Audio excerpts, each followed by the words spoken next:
This year, a 61-year-old retired teacher decided to take on a huge adventure. He wanted to paddle down the mighty Yukon River all the way to the Bering Sea.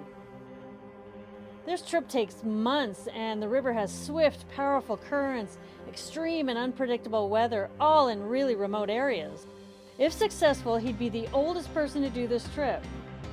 The challenges he faced never seemed to end. And one night he experienced the scariest moment of his life when he came face to face with a bear.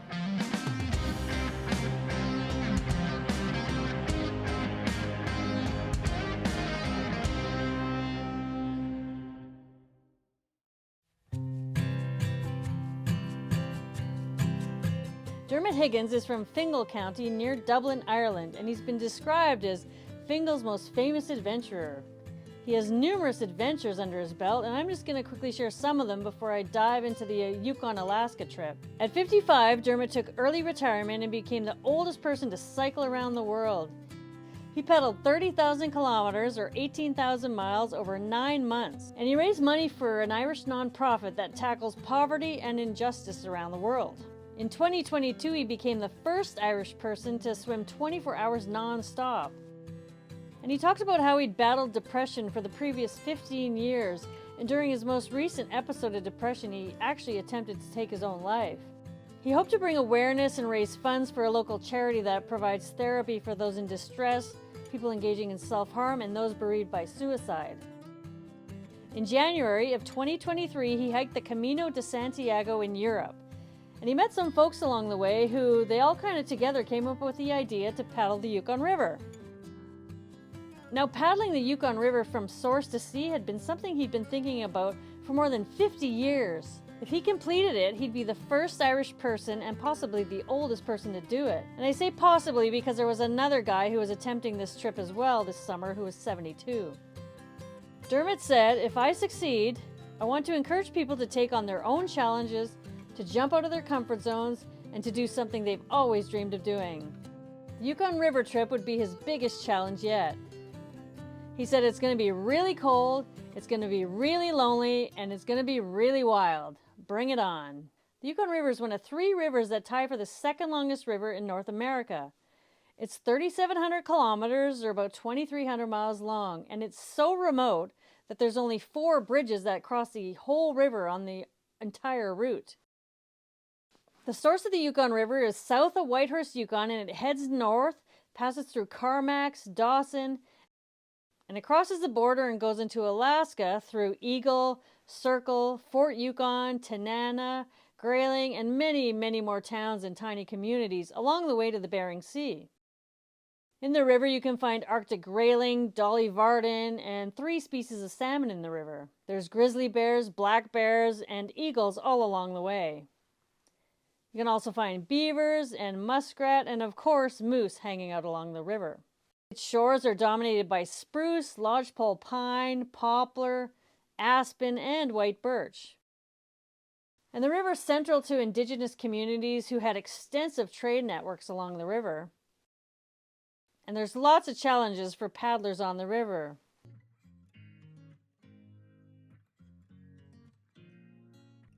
I've paddled the Yukon River a few times myself and also did a race on it called the Yukon River Quest a few years ago.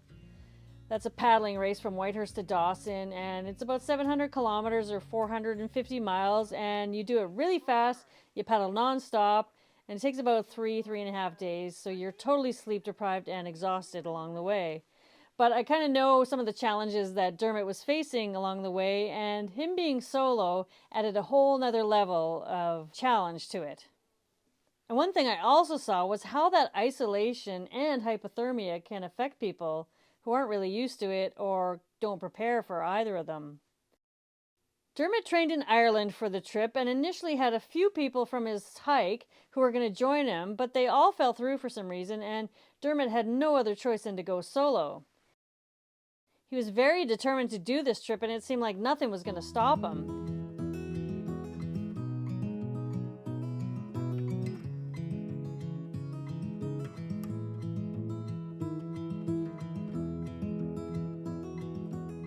So fast forward to July 1st, where he got to the starting point and took off from the campground in downtown Whitehorse. He said, "To be really honest, I'm not in the least bit physically or mentally prepared for what lies ahead. I'm quite scared, seriously overweight, lacking in fitness, plagued by back pain, arthritis, and several other ailments." So the first leg of the trip would be from Whitehorse to Dawson, which he described as relatively easy as it passes through a few small towns and there's a pretty decent flow on the river. A mere 1 hour into his journey, Dermot ran into troubles. He said, "Very soon after I'd shot through the burbs, the enormous reality of what lay ahead shocked me into a near state of panic, and I found myself constantly questioning the sanity of what I was doing. There was a fairly constant drizzle and some gusty winds, which didn't do anything to lift my spirits." And so as he was going about 10 kilometers from the put-in, he rounded this sharp bend to see a fallen tree right in front of him. And he didn't have time to paddle around it or react, and so he slammed his head right into the tree. His bandana was ripped from his head and he got this nasty gash on his head. So that was his welcome to the Yukon River. A mere 5 hours in, he decided to stop for lunch and went to get out of the boat, and he felt this excruciating back pain. He had this existing back problem, and it was made worse by sitting in the same position in the canoe. It was a pinched nerve, and it just sent him into pain when he tried to stand or bend. He wondered how the heck he was going to endure 3 months of this. So this first section of river includes the notorious Five Finger Rapids near Carmacks and the totally unpredictable and daunting Lake LaBarge. People drown in that lake a lot. When I paddled that section, it was the biggest thing that I worried about. It's got a nasty reputation. It's a really long lake, notorious for storms that just come out of nowhere and create these wicked winds and rain and big, huge waves. So they felt like big, huge waves anyways. They probably were only a few feet high. And one year I was even stranded on that lake for 2 days waiting for boat rescue. So Dermot got to the lake and camped out on the island with some other people, and it was a weekend, so it was pretty busy out there on the lake.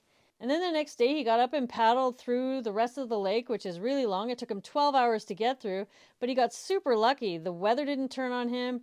He had a light drizzle and some fairly warm temperatures that he had to face, but that was about it. So he made it through unscathed.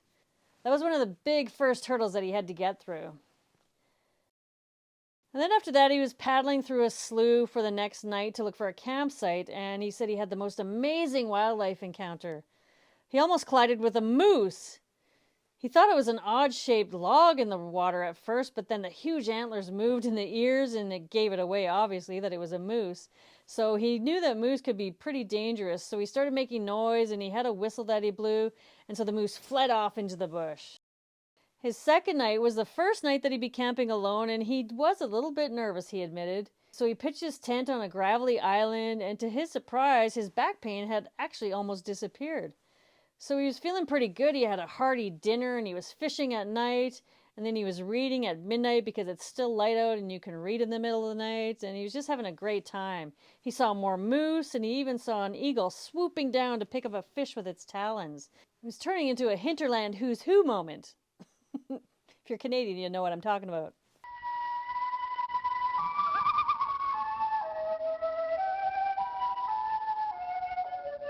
So anyways, he was getting a taste of the north, and he was really having a good time. And so the next stop was Carmacks. So he had a couple days rest, and then he had to face Five Finger Rapids. He was quite nervous heading towards the rapids, saying, "I'm no whitewater expert and certainly didn't relish a dip in the frigid Yukon water, regardless of the beautiful weather. My guidebook warned that every year several canoeists drown here. And the Yukon River Quest website says emphatically, do not drift toward the middle or go river left. The middle and left fingers can be deadly." But after a quick and thrilling ride through the rapids, Dermot emerged unscathed and still in the canoe, much to his relief and probably surprise. And then on day 7, he pulled into Fort Selkirk, a historic site on the bank of the Yukon River. He met a group of 8 German paddlers who he had a good chat with, and they exchanged stories and photos and hung out for a bit. And the Germans had some interesting bear encounter stories, he said, and this left Dermot feeling a little bit nervous. He hadn't seen so much as a paw print when he was camping, and he said that was all to change significantly very soon. So Dermot parted ways with the Germans, and he kept paddling, looking for another camp spot for the next evening. He found one spot near Selwyn Creek, and so he set up camp there and cooked a big meal over the campfire and enjoyed that and then went to bed. And I'll let Dermot tell you what happened next. I heard a loud thud and I felt something heavy on my shoulder. It was my worst nightmare, and the bear was right there in front of me. I play a thing called a tin whistle, okay, not very well, just kind of blew into it as unmelodiously as I can. It really seemed to piss off the bear. It was growling and snarling and twitching its ears, and I'd read that was a sign that this was a proper attack. I deployed the bear spray. I was deploying it through the mesh of the tent. The bear recoiled, and I got a whack of the bear spray in my face, a lot of it, and I fainted almost immediately. The good news is that when I woke up, the bear wasn't there. So I got out of there really quickly. So poor Dermot got a whiff of that bear spray and it took him out. He passed out from the bear spray and he woke up about 30 minutes later and he was covered in vomit and he had difficulty seeing. He was just a total disaster. Luckily though, that bear was gone when he woke up, and I'm sure you can imagine how horrible it is spraying yourself with bear spray. I've actually done it a couple times to myself and while practicing with it, and a little sniff just sent me to my knees, and it was complete torture for about an hour or so. And the minor effects of it can last for hours and hours, especially if you get a good dose like he got. So he went down to his boat and saw that the bear had chomped onto his canoe seat, his cooking equipment was scattered everywhere, and he was missing a shoe. So he decided he just wanted to get the heck out of there as fast as he could. He was in a self-described state of shock and did not want to hang around there for one more second. He used up all of that bear spray, so he felt very vulnerable. So he packed everything up and he was gone in less than an hour. Dermot also said that he made two really good decisions that night. One was that he used only the light nylon cover on the tent as it was really warm that night. And two was that he brought the canister of bear spray in the tent with him. And of course, the mistake was spraying it while in the tent, but I'm sure he's learned from that and will never do it again. And luckily, he also listened to the folks who told him to take bear spray because he actually wasn't going to take it at first. He said he thought that it was overhyped, but now he's certainly a firm believer in bear spray.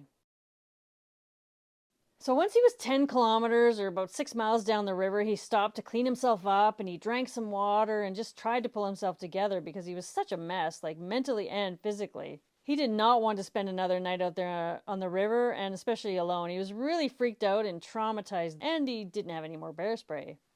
So he ended up just paddling and paddling and paddling for an astonishing 26 hours straight to reach Dawson City, which is amazing. That's a really long time to paddle. He says he doesn't know where he found the energy to keep going, but the adrenaline must have just kept him going because he was able to paddle all through the night. And he finally reached Dawson City at about 10 in the morning. He was totally exhausted. His back ached and he was in agony, and he stumbled out of the canoe onto the road and just was thankful that he finally got there. He was alive and back in civilization, where he said a stiff drink was in order. And at that point, Dermot was just ready to quit the trip. He was going to jump on the plane and head back to Ireland right then and there. But Dawson is an amazing little town, and he spent 6 wonderful days there, he says, basking in the joy of making new friends, taking occasional showers, and cleaning his clothes. He said, in the publicity generated by the bear story, I was reluctant to leave the sanctuary of this quirky little town, well aware that this was the largest substantial habitation which I'd encounter until the adventure was over. But he decided not to quit and got back out on the river to finish the trip. He joined another group of Germans. This time 3 of them were traveling together, and they were doing the same route to the Bering Sea. So they traveled together for a bit, and he felt pretty comfortable getting back out on the river with other folks there with him. Kind of made him feel a little bit safer and just someone to talk to and hang out with as he kind of eased back into paddling. They crossed the border and headed into Alaska together, but soon it was clear that the Germans were just faster than him, and they also had a very strict schedule, so they parted ways eventually. And overall, Dermot on his own, he was moving much faster than he anticipated. Than when he was planning the trip. He thought it was going to take to October, but he was already way ahead of schedule, about a month ahead of schedule. And as he traveled those days alone, he was lucky enough to see the elusive Wolverine on the riverbank, which you never see Wolverines. And as he rounded a bend in the river, he saw this big black bear staring back at him. But he was in his boat, so he felt pretty safe. And he lucked out and had great weather. Despite the others who were ahead of him, they were experiencing much worse weather. The other man, who was vying to be the oldest to finish the trip at this point, was days ahead of Dermot and had to pull out due to weather in St. Mary's, Alaska. He was only 100 kilometers or 62 miles from the Bering Sea, which had to be devastating for him. In the meantime, Dermot took a break on a sandbar and he wanted to write a message in the sand with his oar, because that's what you do when you're alone on the river for months at a time.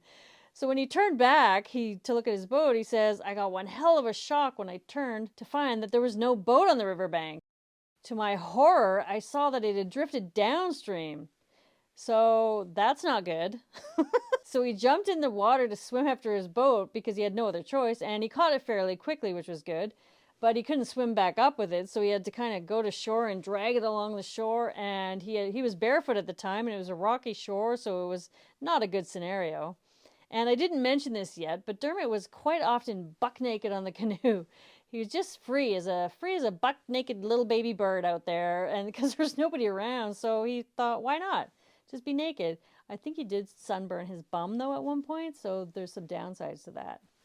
And that would have really sucked if he lost his boat and all his gear and he was just buck naked with his oar on a sandbar. And then, for the first time, weather forced him to stop. He was lucky up until then. He was holed up for a bit in Galena. He was actually pretty relieved to stop because he was actually getting really tired and he realized that he was quite exhausted mentally and physically. So a forced break was pretty good. On day 40, he was about 100 kilometers from Grayling when he encountered some squally winds and heavy rain showers, and then came this big, huge headwind. He decided to cross the riverbank because it was a wide bay, but it was also a shortcut to the other side, which is where he had to get to.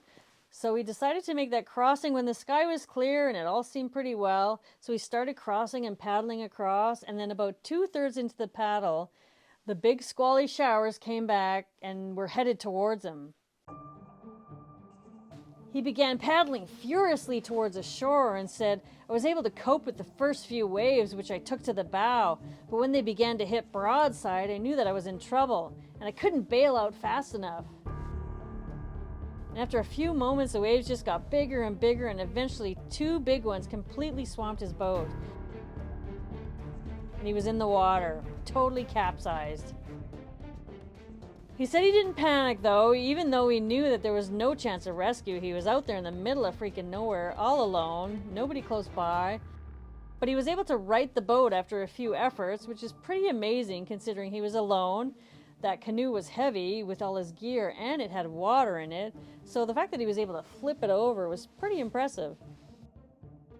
So he was able to drag it to swim to shore with it, and he wasn't too far out. He was about 500 meters or 1/3 of a mile away from shore at that point. His next stop was a place called Holy Cross, only 400 kilometers or about 250 miles from the Bering Sea. But at that point, he took a little bit of a break there and realized that he was just a disaster. He was emotionally shattered from the capsizing event. And at that point, he talked to family and friends, and he just realized how serious it was when he did capsize, and that he was lucky to have made it out okay. And the weather was just turning all over the place. The Germans, who were ahead of him, they were a few days ahead of him by now, they also had to pull out because of the weather, and they were even closer to the end. So Dermot got stormbound in numerous little communities along the way. He was in Marshall for over 6 days.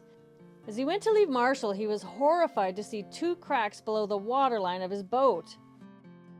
Luckily, though, he was able to find a watertight, flexible putty in town that a local came and helped him seal the cracks with. He just needed this repair to last long enough for him to get to the end, but would it last that long? Who knows? So he got back into the boat, feeling really good after that 6-day layover, and the forecast ahead, though, it was really just rain and wind and cold. There was no end of that miserable weather in sight. Summer at the end of August, it was almost over. Dermot was wet and cold and barely stopped for a break or lunch because at this point there was very few comfortable spots for lunch along the way.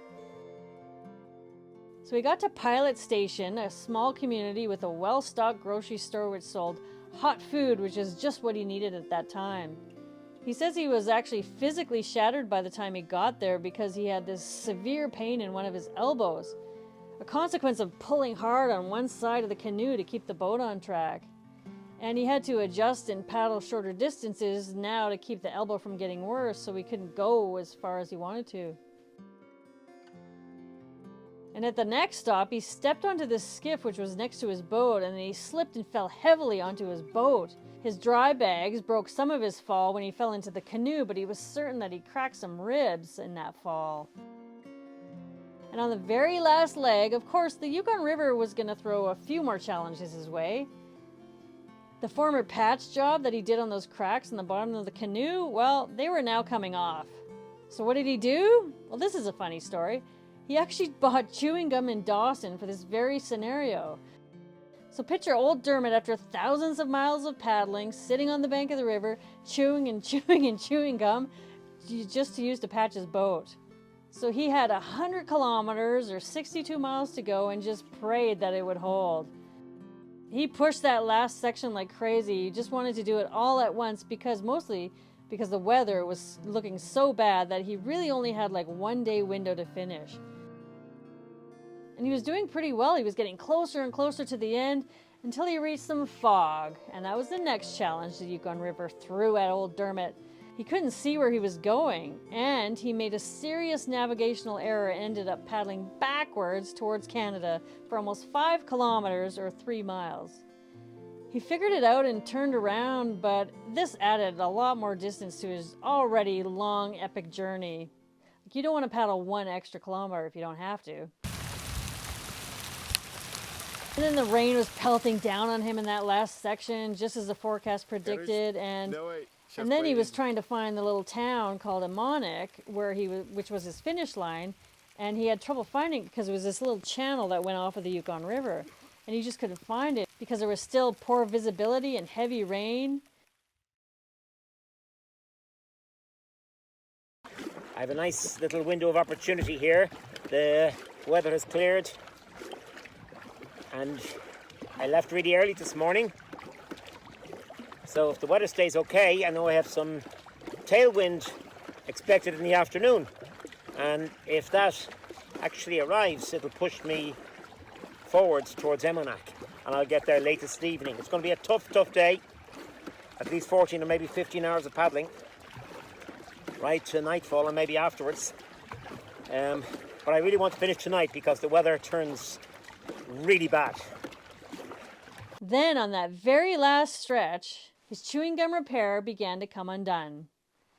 He says, I was forced to bail frantically every 10 or 15 minutes for the last few hours.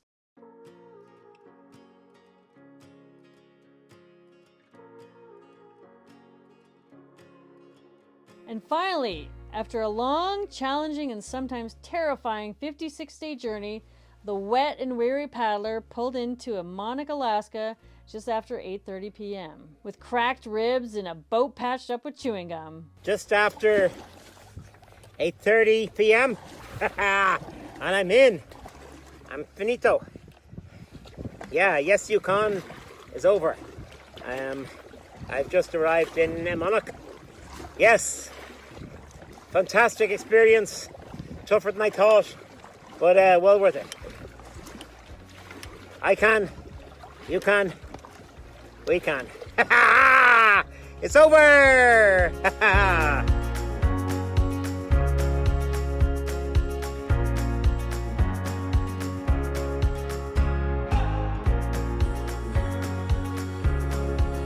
Standing here on a sandbank in the middle of the River Yukon, and feel immensely proud, immensely privileged to have had the opportunity to take part in this wonderful adventure.